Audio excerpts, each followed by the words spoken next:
Hi, welcome to the Gear Garage. My name is Zach. This is my little internet show about whitewater things. Today, I want to talk about what I'm going to title as always versus never. And the idea is that we try to avoid those words. Right? Only a Sith deals in absolutes.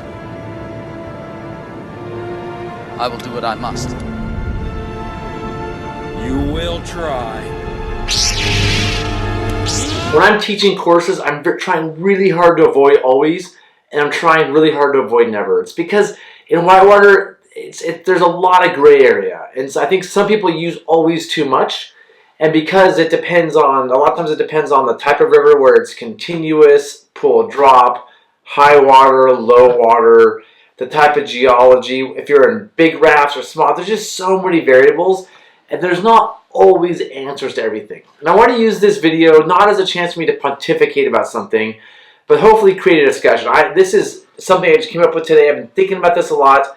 I'm not giving you the answers here. That's not what this is about. This is about me sharing some not very complete thoughts with you out there in the audience, and hopefully you can share your thoughts, and that will help me inform my more permanent decision. Right? This is a lot of what I'm doing in these episodes, and this one in particular is just sharing some thoughts that I have, and hopefully getting some clarification from a lot of you out there watching. So before I start, I want to share two books I really like: The Complete Whitewater Rafter by Jeff Bennett and Whitewater Safety and Rescue by Franco Ferraro.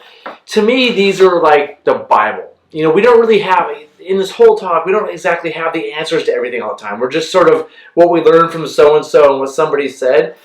And I personally really like and respect these books, and I'll refer back to them in my own, when I'm teaching or when I have a question, just to see what these two books say. We need some sort of foundation for the sport, and this is what I've chosen to use. I'll put links down in the notes below to my Amazon shopping list for different rescue stuff where you can find these books. But let me get started with what I think. And again, I want to be very clear. These are incomplete but very well thought out ideas that are looking for more thoughts and more completion. So I really don't want to use always and never, but I can think of two times where I'll use them. And one of them is always wear a PFD. That's a no-brainer. I can't think of an example where you don't want to wear a PFD. I know some people have mentioned examples where you don't want to wear a PFD, but I can't think of an actual real good one. And next, never wrap rope around a body part. There's no reason to do it. It's just something we shouldn't do. That seems like a never. But when I sit here today, when I prepared for this, I couldn't think of any more always and nevers for me. You may have some. I'd love to hear them. But those are just two that I could think of. And maybe there's more, but I doubt it. I'm going to try to use different vocabulary when I'm teaching or when I'm sharing ideas. I'm going to say there's things that we generally do. We generally do these things. I'll call this the generally yes category.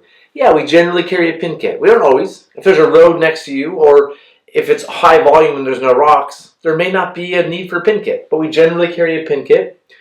When a boat flips, you generally want to get the swimmers on the upside down boat. Not always.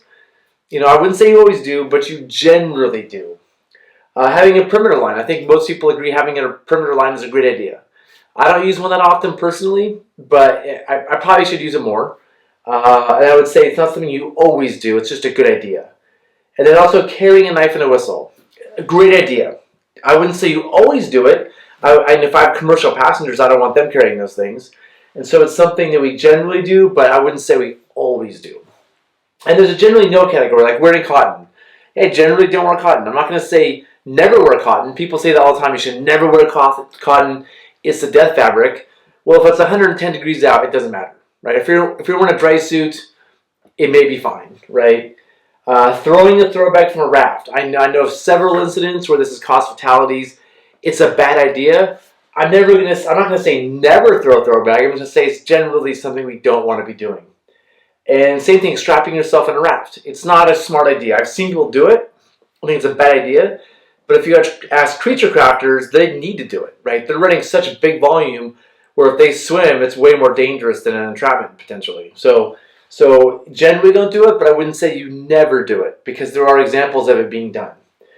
And I think aside from this vocabulary, always, never, generally, yes, generally, no, I want to use a terminology for best practices. And I think best practices is a great term because it's not necessarily things that are done everywhere, all the time, always, but they're good ideas and things we should be considering.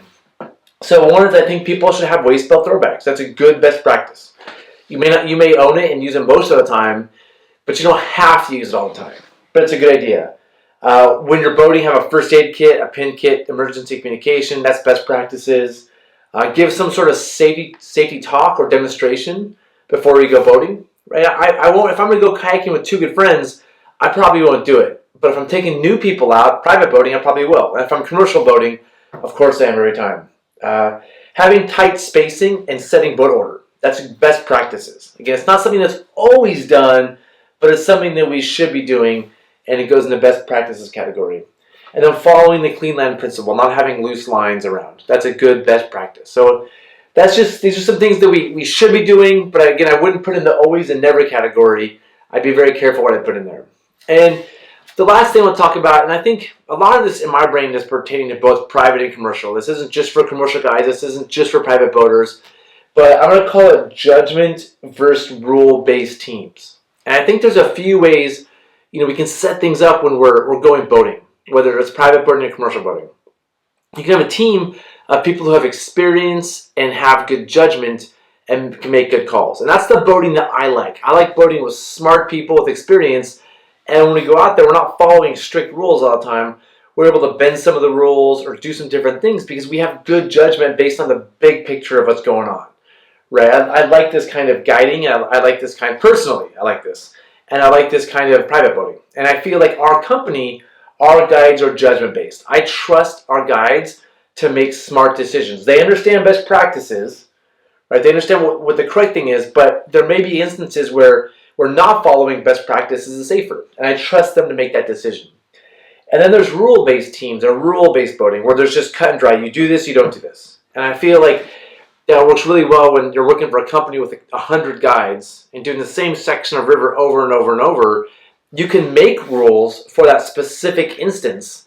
And when you have a lot of guides, you need those kind of rules. You have to have very distinct rules because among 100 people, there's going to be some people with bad judgments, right? So they need very distinct rules. And so I think as we think about the teams we're going with, again, whether they're private or commercial, thinking about whether your team is judgment-based and can make good decisions on their own based on the situation in front of them, or they need very strict rules. And these rules, they get confused with always and never, right? Always do this, always do this, always do this.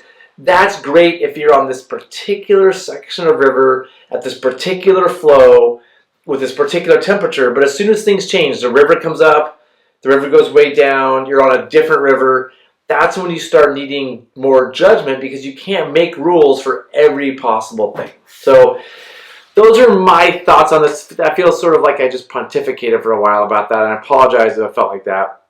But I've been thinking about this a lot, and I really, really want your thoughts out there. So if you have a minute, please share what you think with me. Do you think this is super appropriate? Am I correct? Am I wrong? I'm wrong all the time. Please tell me if I'm wrong.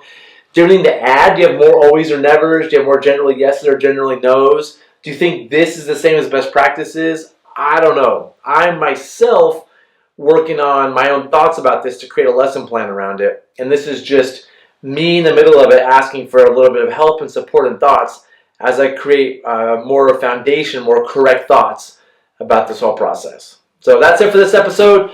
Don't forget to check out the link for Franco Ferraro's Whitewater Safety and Rescue book.